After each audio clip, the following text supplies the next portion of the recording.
might hear that. These, like, that's the threaded rods and been greased and greased and greased and greased. Lithium grease, whatever it is. So I don't know why to make that noise. It doesn't always make it, but quite often it will make it. Right, basically, just as you see, starting this print. And while this print is starting, I'm going to try and do picture in picture and show you some information about the settings for this print. This is. So here I am in Korea, and you can see the settings there. Now it seems to be this layer height that makes a significant difference.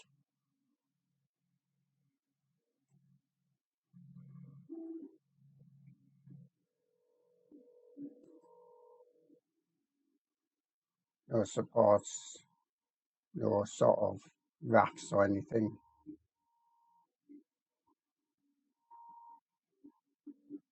You can see the settings there. So retractions 40 millimeters a second. Distance 2 meters. 2 millimeters. 2 millimeters, yeah, 2 meters. I can imagine that. You can see the settings there. I have the fan on for my fan duct. Set to 50%. And see, that's 2 hours. That's a print I'm doing now, where the layer height, that seems to have a significant impact. Build density is only 10% on this print. That's very weak in a way, but I'll show you the print when it's finished.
So it's coming up to half an hour in this print.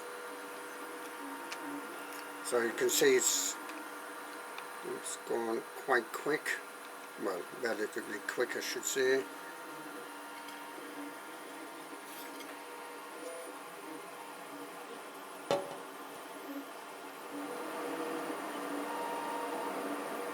So even on the sort of shell of this print, you can see like lines where the infill joins on, because the infill is only set to 10%.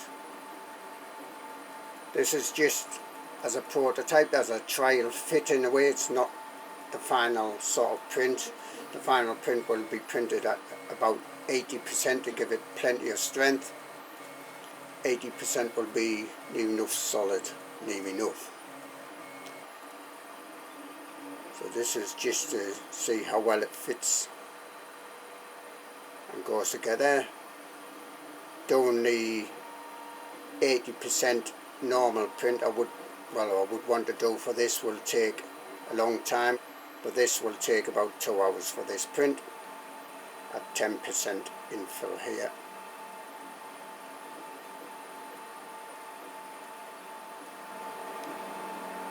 There's a good look at the infill there.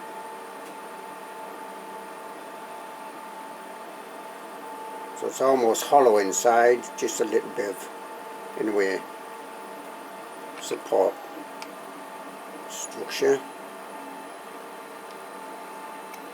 You see the marks of the infill on the outside sort of shell.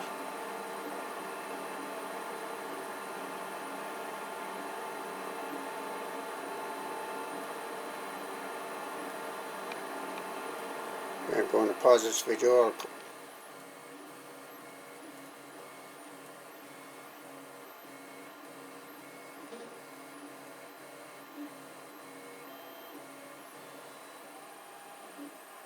It's about halfway through in this print now.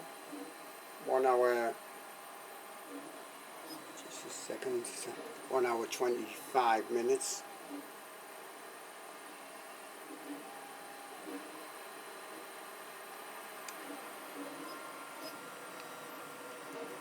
So that part coming up now is actually what the GTech vacuum cleaner AirRam will sort of hang from.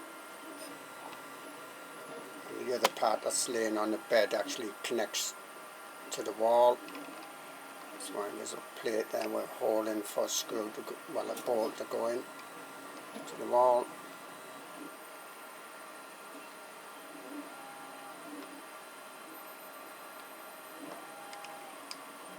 As I say, this is all 10% infill, so that speeds things up a bit.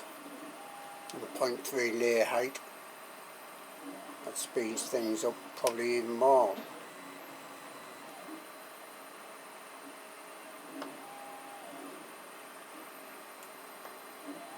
You can see the impact of the 10% infill on the sides here.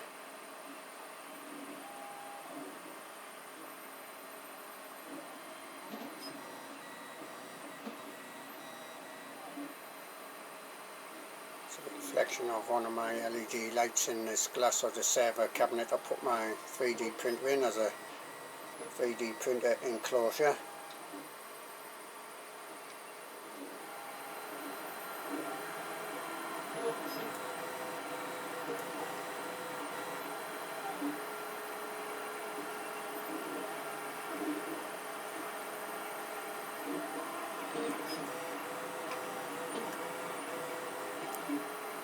You see the sort of sock on the E3D version 6 was known as a sock.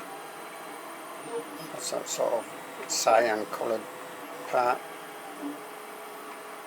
There's a genuine E3D version 6. 0.4 nozzle. 200 on the heat on the hot end. 40 degrees on the heat bed. Elmer's glow stick on the boric silica glass. 10% infill. 0.3 layer height. Just try and show you the LCD 12864 for a bit, and you might see the layer heights jumping. So this number here is the layer heights. 55 at the moment, 55.8. So it should add 0.3, and there we are. So it's jumped up. So the fan's on 50% here. Heat bed here is on 40 degrees. Nozzle here is on 200. This is PLA printing. This is, I'm not sure what FR is. Some say it's feed rate, but I understand it's overall sort of printer speed rate.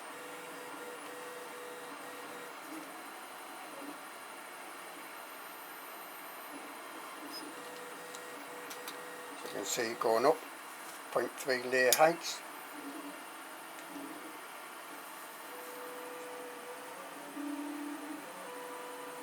So as I say, it's 0.3 layer height, so it's 1, then it's jumped to 4, so it's added that 0.3 on. The next jump, add 3 on, should be 0.7. There we are. So that's layer height X, Y, which are sort of changing constantly. Z is going up 108 now, so it should be 108.3. Next layer height. Yep, there we are. 50% on the fan because I am printing PLA. 40 degrees on the heat bed. Elmer's glue stick on that. 200 on the nozzle. And as you see, oh sorry about that, 2 hours 3 minutes. Oh, another 10 quarter an hour left, give or take a bit. Let's have a look.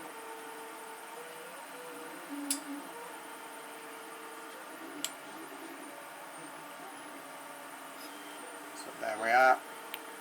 That's sort of the arm that the GTech is going to rest on. It does have a bit of a, well, I'm going to call it a hook that actually goes inside the handle of the GTech. That's to stop the arms from splitting apart basically. I'll show you that when I get put onto the wall eventually.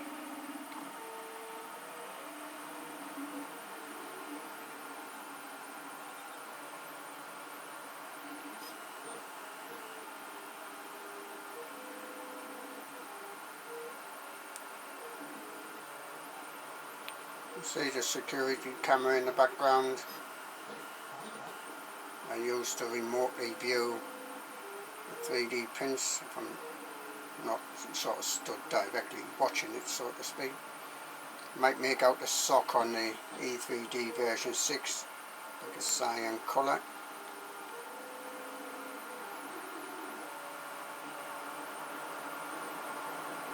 .4 nozzle on there.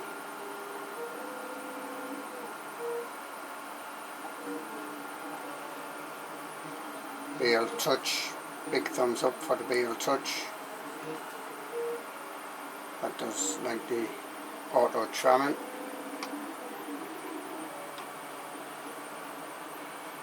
Well, gauges the levels and such like, does the home position.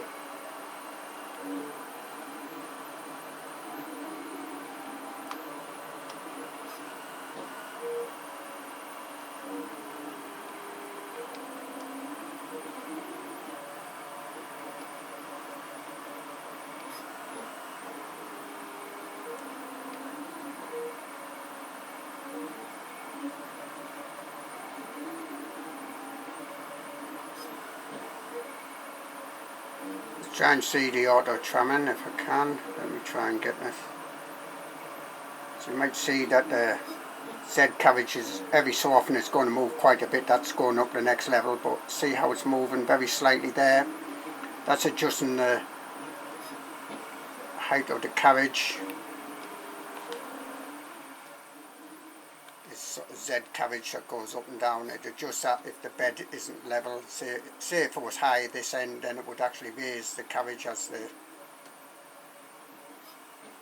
nozzle moved over to the right, so to speak. It's what we should call auto tramming. It will be finishing off soon.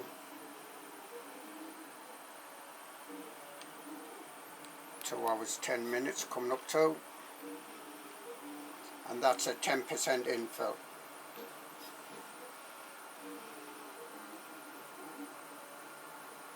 That's my moisture absorbent temperature thing. I do have a moisture absorbent unit up higher. When that gets too damp, it has a little window in that shows blue, pinkish actually. There we are, it's actually finished printing there. and then I can plug it in the mains, dry it out. Okay, I'm going to pause this, let the bed cool down a bit, and then remove it. I ask it to play a tune when it's finished. Okay, it's had time for the bed to cool down, and generally I use this like wallpaper paint scrape, I'm not sure which one. I file down the edges, corners that is, and sharpen the blade a bit, but it's not sharp enough to cut me, not really, well not unless I press extremely hard. And generally I just give it a few taps with the blade, well almost going along the bulk of silica glass. See, the skirt comes off quite easy. Sometimes I go, and there we go. So this is like a hook thing, hopefully that will go inside the handle on the GTech. This is to go on the wall. There's a, some people like to see the bottom surface. As I say, this is 10% infill, so you can see infill sort of marks on here. 0.3 layer height, but pretty good. Very lightweight, being only 10% infill. So that's for the screw to the wall. I'll go and connect this up to the wall, and I'll show you roughly where it's going to go, etc, etc, see if it works at all.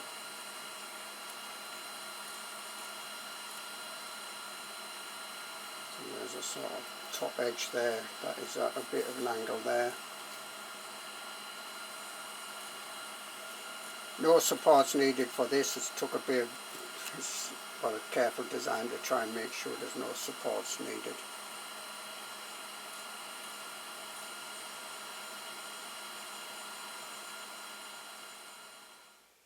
So fasten it to the wall, not too tight because it is, well you can see the light shining through there, 10% infill. And here's my GTech here, AirRam. I'll try and move back a bit to get this in a bit better. There is a button on here where I can press and it goes down. Now I can lift that up, see that's basically on one finger there. And yes, this sort of goes on there. It does like a bit of this part here goes under the handle here, so that it doesn't like push outwards. And in that, just a second, I have to keep ready in case it does break. Even that is stopping up there without any major problems, just on the one. But you can like move this flat and it will go really flat like that and go sort of against the wall. And then basically just hook it on there. So right, I'm going to print these, two of these out, like a left, that's the left hand side one, it'll be right hand one here, and 80% infill. Now that's, I think, about 8 hours each in each print there, at that level. And that's okay, yep, that's, see that, walk away and leave that. Nine, yep, not faking it. So you can see how this part here almost just grips inside this, like a D-shaped handle here.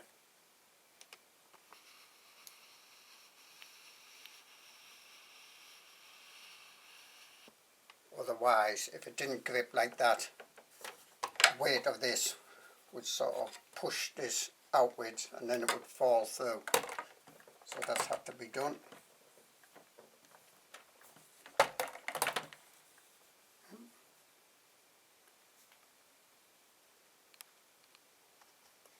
Yep, that's okay, I think. Look, yep. And then, as I say, this like bottom part here, you can see that can go like flat to get right under. I'll just put on a bit, so watch out for the noise here. That's some paint there.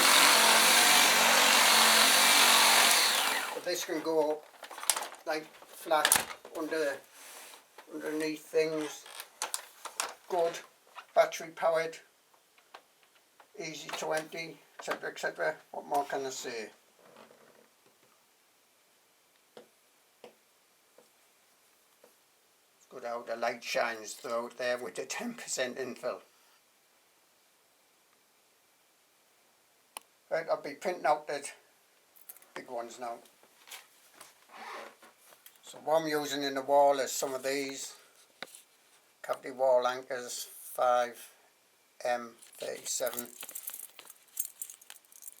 and basically you screw the, well, you drill a hole, push them in, screw them up, and that opens up these like tabs behind the plasterboard, and these grip very, very strong indeed.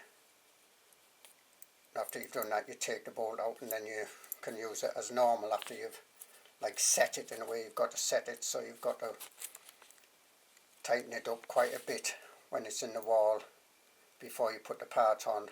That opens up them behind the wall, behind the plasterboard. Just plasterboard here, but these are very strong, these type of anchor bolts. Okay.